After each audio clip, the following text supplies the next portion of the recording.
Joel 1-ാം അധ്യായം. കൃഷിനാശം. പെതുവേലിൻ്റെ മകൻ ജോയേലിന് കർത്താവിൽ നിന്ന് ലഭിച്ച അരുളപ്പാട്. വൃദ്ധരെ ശ്രവിക്കുവിൻ, ദേശവാസികളെ ചെവിക്കൊള്ളുവിൻ. നിങ്ങളുടെയോ നിങ്ങളുടെ പിതാക്കന്മാരുടെയോ കാലത്ത് ഇങ്ങനെയൊന്ന് സംഭവിച്ചിട്ടുണ്ടോ? ഇതേപ്പറ്റി നിങ്ങളുടെ മക്കളോട് പറയുവിൻ. അവർ തങ്ങളുടെ മക്കളോടും അവരുടെ മക്കൾ അടുത്ത തലമുറയോടും പറയട്ടെ. വീട്ടിൽ ശേഷിപ്പിച്ചത് വെട്ടുകിളി തിന്നു, വെട്ടുകിളി ശേഷിപ്പിച്ചത് പച്ചക്കുതിര തിന്നു, പച്ചക്കുതിര ശേഷിപ്പിച്ചത് കമ്പിളിപ്പുഴു തിന്നു. മദ്യപന്മാരെ ഉണർന്ന് വിലപിക്കുവിൻ, വീഞ്ഞു കുടിക്കുന്നവരെ നെടുവീർപ്പിടുവിൻ. മധുരിക്കുന്ന വീഞ്ഞ് നിങ്ങളുടെ അധരങ്ങളിൽ നിന്ന് തട്ടിമാറ്റിയിരിക്കുന്നു. അതിശക്തവും സംഖ്യാതീതവുമായ ഒരു ജനത എൻ്റെ ദേശത്തിനെതിരെ വന്നിരിക്കുന്നു. അതിൻ്റെ പല്ല് സിംഹത്തിൻ്റേതുപോലെയും ദംഷ്ട്രകൾ സിംഹിയുടേതുപോലെയുമാണ്. അത് എൻ്റെ മുന്തിരിച്ചെടികളെ നശിപ്പിച്ചു, അത്തിവൃക്ഷങ്ങളെ ഒടിച്ചു തകർത്തു. അതിൻ്റെ തൊലിയുരിഞ്ഞ് ശാഖകൾ വെളുപ്പിച്ചു. തൻ്റെ യൗവനത്തിലെ ഭർത്താവിനെ ചൊല്ലി ചാക്കുടുത്ത് വിലപിക്കുന്ന കന്യകയെപ്പോലെ പ്രലപിക്കുവിൻ. ധാന്യബലിയും പാനീയബലിയും കർത്താവിൻ്റെ ഭവനത്തിൽ നിന്ന് നീക്കം ചെയ്യപ്പെട്ടിരിക്കുന്നു. കർത്താവിൻ്റെ ശുശ്രൂഷകരായ പുരോഹിതന്മാർ വിലപിക്കുന്നു. വയലുകൾ ശൂന്യമാക്കപ്പെട്ടിരിക്കുന്നു, ഭൂമി വിലപിക്കുന്നു. ധാന്യം നശിച്ചു, വീഞ്ഞ് ഇല്ലാതായി, എണ്ണ വറ്റിപ്പോയി. നിലം ഒഴുകുന്നവരെ പരിഭ്രമിക്കുവിൻ, മുന്തിരിത്തോട്ടക്കാരെ പ്രലപിക്കുവിൻ.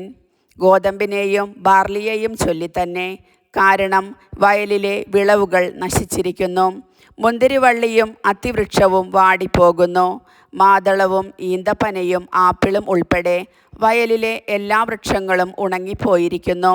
മനുഷ്യ മക്കളിൽ നിന്ന് ആനന്ദം പോയി മറഞ്ഞു.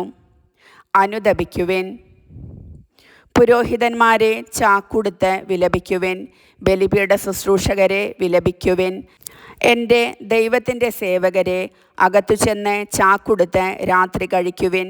ധാന്യബലിയും പാനീയബലിയും നിങ്ങളുടെ ദൈവത്തിൻ്റെ ആലയത്തിൽ അർപ്പിക്കപ്പെടുന്നില്ല. ഉപവാസം പ്രഖ്യാപിക്കുകയും മഹാസഭ വിളിച്ചുകൂട്ടുകയും ചെയ്യുവിൻ. ശ്രേഷ്ഠന്മാരെയും ദേശവാസികളെയും നിങ്ങളുടെ ദൈവമായ കർത്താവിൻ്റെ ആലയത്തിൽ ഒരുമിച്ച് കൂട്ടുവിൻ. കർത്താവിനോട് പ്രാർത്ഥിക്കുവിൻ. കർത്താവിൻ്റെ ദിനം സമീപിച്ചിരിക്കുന്നു. ആ ദിനം കഷ്ടം!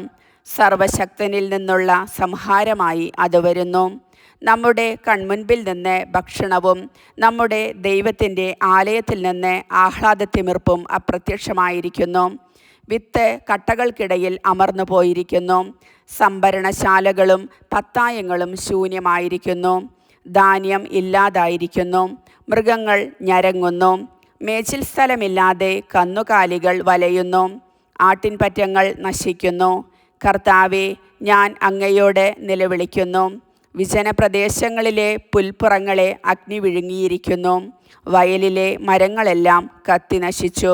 വനാന്തരങ്ങളിലെ അരുവികൾ വറ്റിപ്പോവുകയും പുൽപ്പുറങ്ങൾ അഗ്നിക്കിരയാവുകയും ചെയ്തതിനാൽ വന്യമൃഗങ്ങളും അവിടത്തെ നോക്കി കേഴുന്നു. കർത്താവിൻ്റെ വചനം.